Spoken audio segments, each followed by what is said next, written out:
Now I'm going to introduce input and output to a file. For our sake, that really means reading and writing to files. So the basic process is simple enough. It consists of these three steps. Establish a connection to the file, perform the data exchange with the file, and then close that connection. The functions that we use for steps 1 and 3 are fopen for making the connection and fclose for releasing that connection. And note that those functions are declared in standard IL.h. That's the reason why in an earlier video I said that every program that I write for this video course will use standard IO, because I'm either printing to the screen to let me know that the program did something or writing to a file to let me know that the program did something. While we're here, let's talk about these three steps a little more. This underlying idea extends to other forms of data exchange. So if I want to download a file from a website, which is what a browser does, it downloads the HTML file that you request. It establishes connection to the website, performs the data exchange, and then it closes connection to the website. If I want to interact with a database, it's the same basic process. Establish a connection to the database, perform the data exchange with the database, that is, putting information in the database or getting information from the database, and then closing that connection.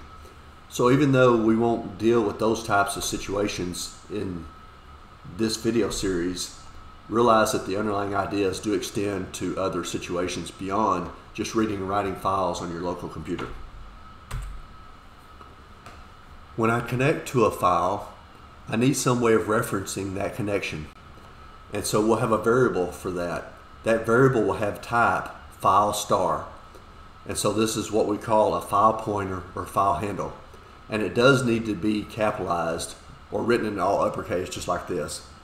So here's the syntax for creating the file handle new file. If you work with multiple files in the program at the same time, then each of those needs its own file pointer.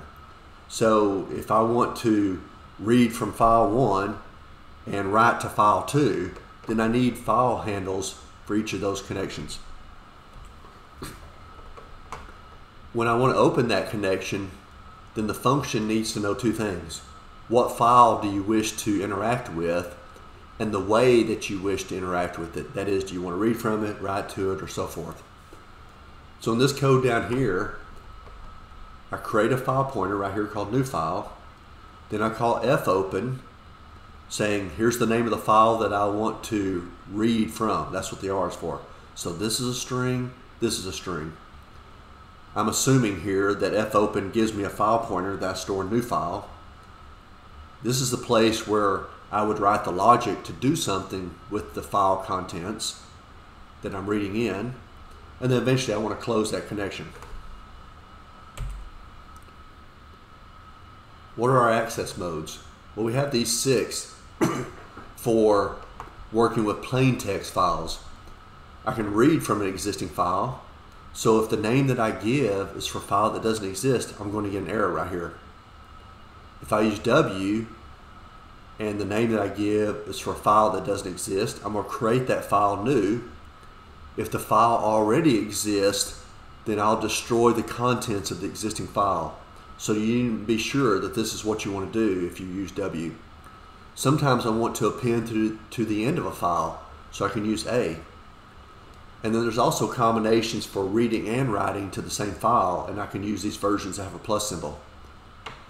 If you wish to interact with a file and read or write in binary mode, and so that means the underlying format are binary files, then I could have like RB or WB or so forth. But I'm not going to talk about that in this video series. It's very important that you perform some basic error checking when you connect to a file. There's several reasons why we may have an error when we try to open up a file. One is I'm trying to read a file that doesn't exist, and so I want to know that I didn't actually open up the connection. Another reason would be that the file does exist, but it's not in the location where I'm looking for it. And the third possibility is I'm trying to write to a file, but the file is currently open by another program, and therefore I don't have permission to interact with that file. This can save you a lot of debugging time because I don't know how many times this person has asked me to help for debugging, and they thought the problem was with their logic beyond the point where they should have opened up the file for reading, for example. And then I realized that because of a spelling error, they'd never opened up a file anyway.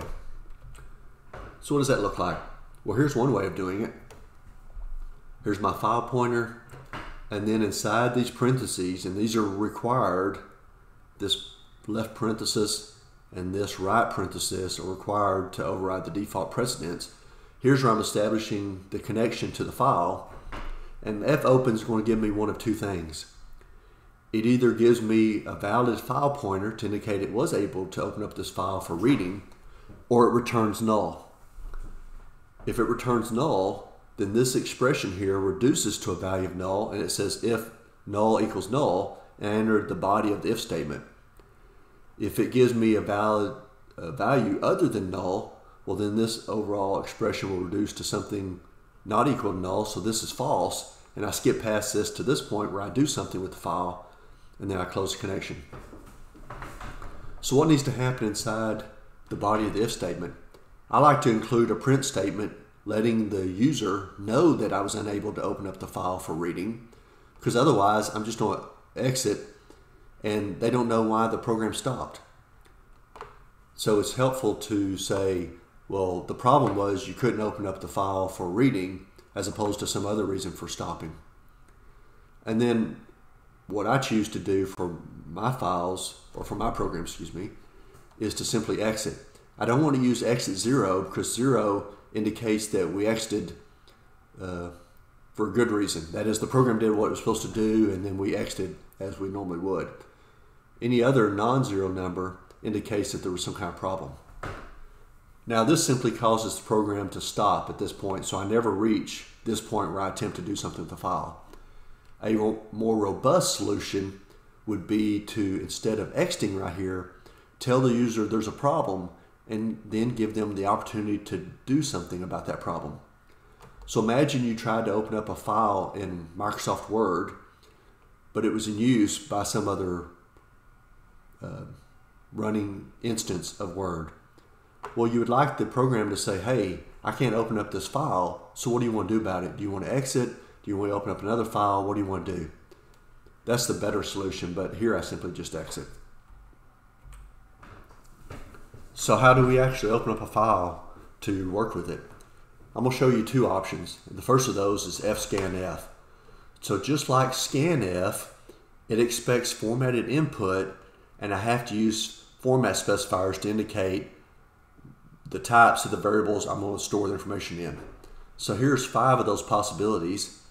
%d for an int, %f for a float, %lf, so that's not a 1, that's a lowercase l. If it's of type double, you're going to store the values in. %c for a char, and %s for a string. In printf, we can use %f for both floats and doubles. So actually, when I'm using some variant of scanf, I usually have a bug involving this because I'm so used to using %f with doubles that I make a mistake here. So watch out for that. So it has this format. It assumes I've opened up a file for reading and received a file pointer. So the file pointer goes here. Then I have my format string, like we would use for scanf, and then the variables where I want to store the information that I'm reading in. So here's an example. Create my file pointer, and I assume test file consists of lines where there's an int, then a space, then a double on each line. So I have variables for storing that information, and then I'm going to open up the file for reading, and as long as fscanf doesn't give me end of file, which means I've ran out of lines, I want to retrieve each line. Temporarily I store the information in var I or var D, and then we'll print what I just stored. So that means on the next iteration of the loop, I read another line and replace what's stored in these two variables. If I don't want to replace it, but instead want to save this information long term, then I'd need to do something else, like have an array of ints and an array of doubles. So we assume that by the time I got to this point, I've stored an int, and stored a double, and then I can print those. If the file consisted of these 3 lines, then that program I showed on the previous slide would print this. Another way to read lines from a file is to use fgetString. So fgetString reads a line of the file, but it reads it in as a string. It doesn't matter what you think is stored there, even if it looks like, in this case, numbers. They're actually stored as ASCII characters, but fscanf does the work of turning these into an int and a double. But ultimately, they're just characters next to each other. So when I call fgetString, it has this form. It needs to know where to store that string, so you need to have an array whose name is written here. It needs to know how big that array is, and then ultimately the file pointer. Once fgetString can no longer read lines of a file, it returns null. So that's the way it knows to stop. So what do we need to know about using fgetString? Make sure your array is big enough to store not only the characters in the line, which can include new line characters, but also a terminating null. Once it reaches either the end of the line or the length of the size of the array, then it's going to store the line plus a terminating null. It performs some basic error checking, or you should write the basic error checking to look for null when you're writing your code. And then note that fgetString is stored in standard lib, not standard IO. So what does it look like? Well, here's my buffer to store a line from the file, and I've allocated memory for 100 bytes. So that means that this 100 bytes needs to store the characters as I see them, as well as any line terminating characters, such as a new line, plus the terminating null that all strings in C have. So then I open up the file for reading, and I forgot to close it here, but really I'd want to do that. And then I'm going to call fgetString on each iteration of this loop, and as long as fgetString is not returning null, then I'm going to keep iterating. So this assumes that I've read a line from the file, stored it in buffer, who has this size, so I don't even have to hard code the 100, which gives me some flexibility if I want to change the size. And by the time I get to the printf, the line should be stored in buffer. Once we get to the last line of the file, well then on the next iteration of the loop, I'm going to receive null, and the code stops. So let's write some code to see how this works.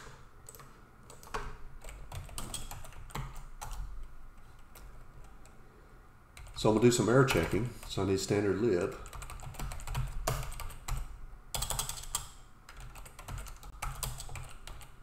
And let's do that part first, and then I'll add some other variables. If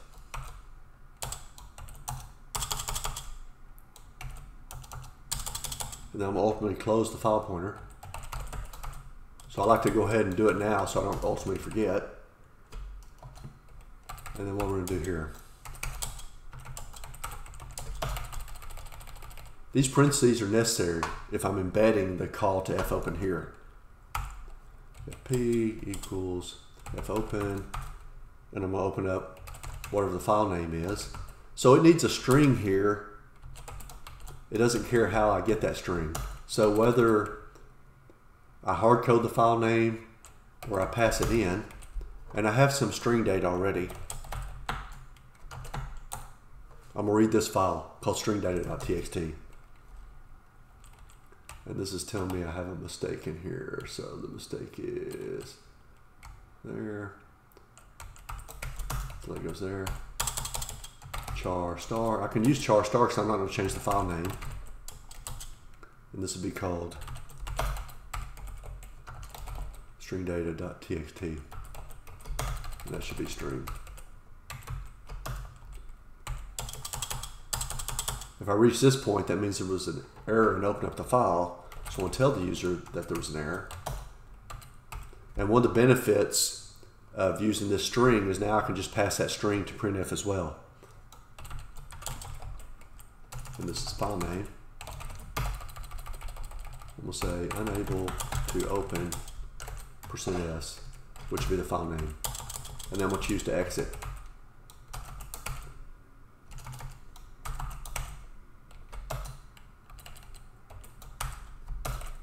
Let's test that real fast. So I'm going to put in an invalid file name. Compiles, of course, fine, because it doesn't know there's a problem. This will end up being an error because fopen will say I can't open up X string data. Okay, so that saved me some trouble. Without that print name, or excuse me, without this print statement, then I would just see this. And I'd be wondering, well, why did my program stop without printing anything? So if I have print statements down here, I may think the problem is I never actually reached those print statements, which is technically true, but not for the reason I may think. So it's best just to do that. Test that now. And so now it's not supposed to print because I didn't say do anything. Let's create my buffer, char buffer. I would not want to use a char pointer here because I need space to store 100 characters. So while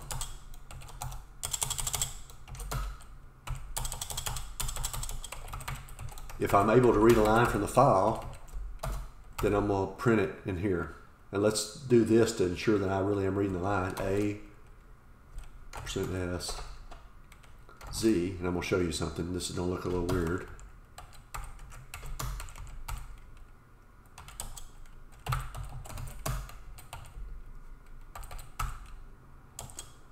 fget string.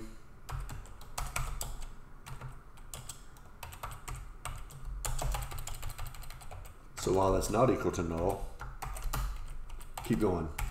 So buffer, size of buffer, and then my file pointer. Let's see what happens.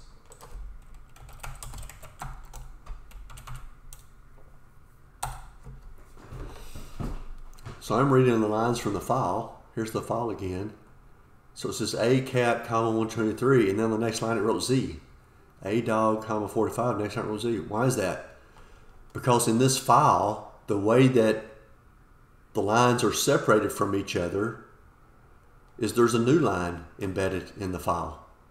So this is really printing a cat, comma 123, and then it encounters the new line, because I didn't put the new line here. I put it after z. It then evaluates the new line, so it goes to a new line, prints z, and then my new line causes it to go to a new line after the z, where then it starts the next line. So I would need to get rid of that if I don't want to do that. And in fact, I want to tokenize anyway. So this just demonstrates I can read the lines. And so let's do some tokenization. So to tokenize, if you don't know what that means, look at my string videos or string library videos. So I need the address for the token. I need to know what the delimiter is. And so since these are comma separated values, or CSV, I'm going to give it two delimiters. One is a comma, but also the new line. I can tokenize out the new line. So now let's do this. So let's do token equals string toke, and I need the string library. Buffer is the string that I'm tokenizing, and my delimiters. So let's add the string library. Let's print the first token.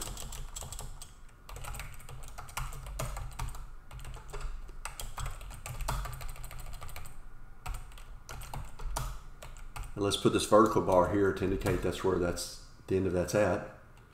And I'm going to call string toke again.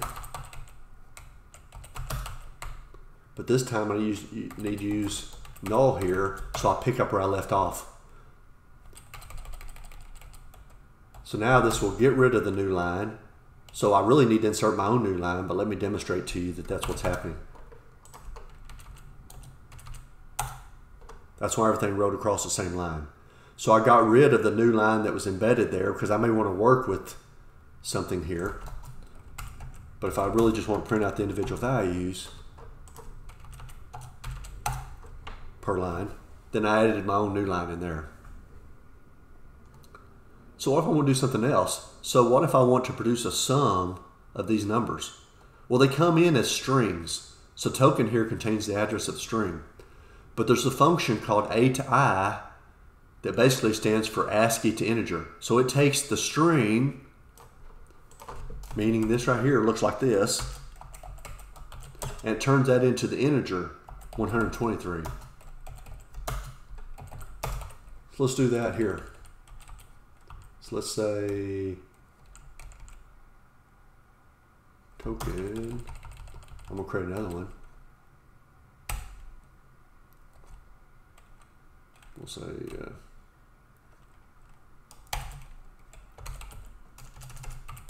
number.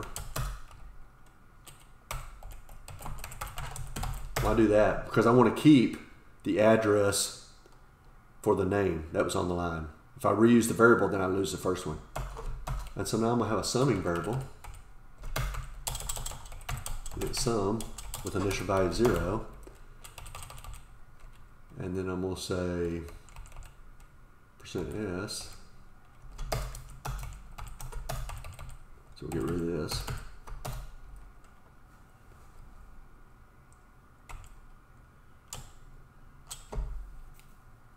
And we'll say sum plus equal A to I of number. And then I could reuse it here. Or we could do it in a couple places. Let's do it here. We'll say value. Oops, I'll still be sum there. Or actually, value now will be the 123 instead of the string 123. And then I'm going to say sum plus equal the current value. And I'm doing this because I'm going to reuse value here in a moment as well. So I only convert one time. So this has a value of %d. And then down here,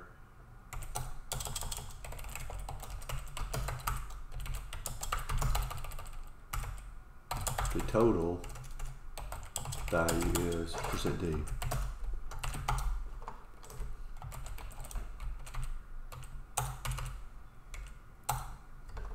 Cat has value of 123, dog has value 45, and so forth. And the total is 363. So 123 and 45 would be 168 plus about another 80. That's about 250. About 350 or so plus 20 would be about 370, but I was doing a lot of rounding, so this does come out to be about 363. So 363 is correct. My approximate total is about 370, so I think that's right. So I did several things here. Got the line, tokenized the parts. For the parts that I needed to treat as numbers for doing math with it, which is the sum, I converted. So value here has an actual integer value of 123, then 45, then 78, and so forth. Added that to the sum, and then I can print it out and then print the total. Here I close the file. I could have done that after the print, wouldn't have mattered. But if instead, down here I want to do a whole bunch of things, well then I just go ahead and close the file because I no longer have a need to keep it open.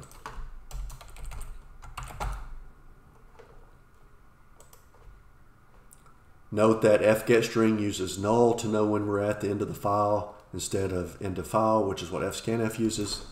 Let's see a couple of other options. So what's the real differences between fscanf and fgetString?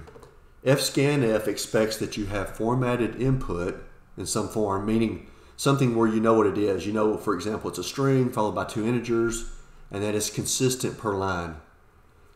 fgetString just reads in a line, and then you tokenize the parts if that's what you want to do.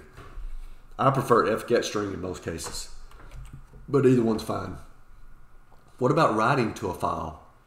You can use fputString, which assumes you have some type of formatted array of characters, and then you tell it where you want to write it. So I typically don't use this, but here's the syntax. here's a line. Notice I've embedded new line characters within it. And so when I write to standard out, which is the way of saying write to the screen, I could have opened up a file pointer and written to a file. But either way, when I write it out, notice these are on separate lines. I prefer to use fprintf. And just like printf, it allows you to put in a format string and then tell it what variables you want to write, but it expects to have a file pointer. So what's the difference between the two? Well, I have a lot of experience with fprintf. Therefore, I can write to a file and give it the formatting on the fly, just like I would for printf. I don't really use put string that often. Let's see an example of that. And then I'll show you how I typically use it as well. Oops, need that. So let's write to, we'll call it out file.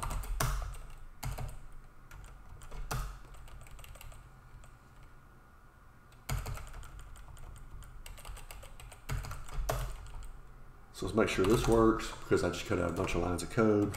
So I want to test it first. Unable to open out file because it doesn't exist.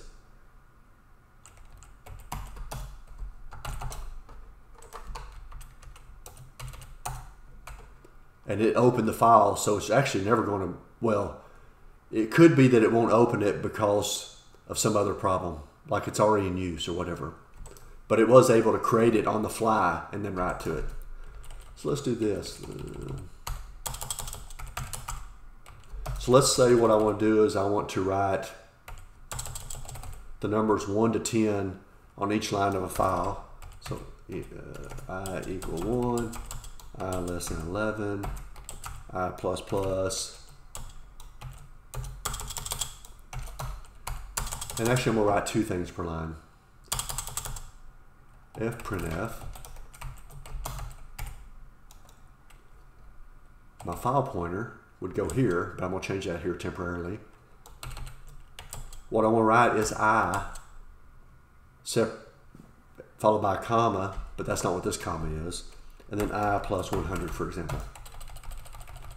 So I want to write %d, and we'll write %2d. Well, it doesn't matter actually in this file. D, comma, %d, and new line. I can test this out, and we'll see if this what's happened. Now I don't see anything printed because I'm just writing to a file. And so I'll look at that file, and there's what I expect to get, right? But what if I'm in the process of testing this out? So I make a change, I say, well, I really want to have an X in there.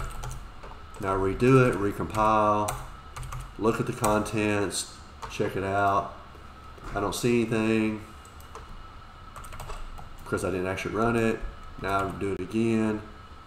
Now check, there's the X. I'm going back and forth, but I actually can do this. Write to standard out. Standard out is a built-in file handle, which is for the screen. So when I call printf, it's really just writing to standard out anyway. So the nice thing about this is, say if I put in here ABC, I'm still in the process of testing right now. So I don't want to have to keep running, open up the file to look at the output, do all that. I compile, run my code, and I just print it to the screen for test purposes. And then I say, oh, well, this isn't really what I want. I really want this. Compile, run the code. Okay, that's the way I want. So now that I have it in my final version, then I come back and change this to FP.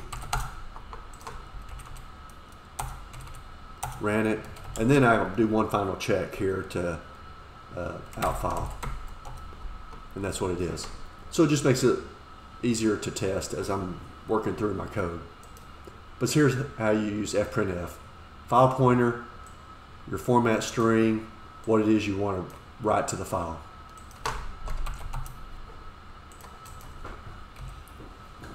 It turns out there's several variations of printf and several variations of scanf. The F in both cases is for formatting, so they all deal with some type of formatted input or output. So there's three versions of printf. Printf, as it's written here, writes to standard out, which is the screen. fprintf writes to a file, but as we just saw, I technically can write to the screen as well using standard out. And then sprintf writes to a character array. And then scanf reads from standard in, which is the keyboard. So if I prompt the user for a number and then I type it in, that's what's happening there. I can read from a file using fscanf, and then scanf can read formatted values from a character array. So here's an example of that.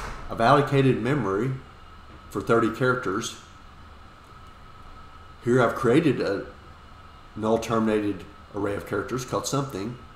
I've allocated memory for 20 characters and then allocated memory to store an int. So here's where I call sprintf. I'm going to take name, which is something, and the number 42 and write them in this form. The string, space, and then whatever the integer is, and I'm writing it to text. So in the next line, when I say print text, we see something space 42 because I just wrote this to that character array.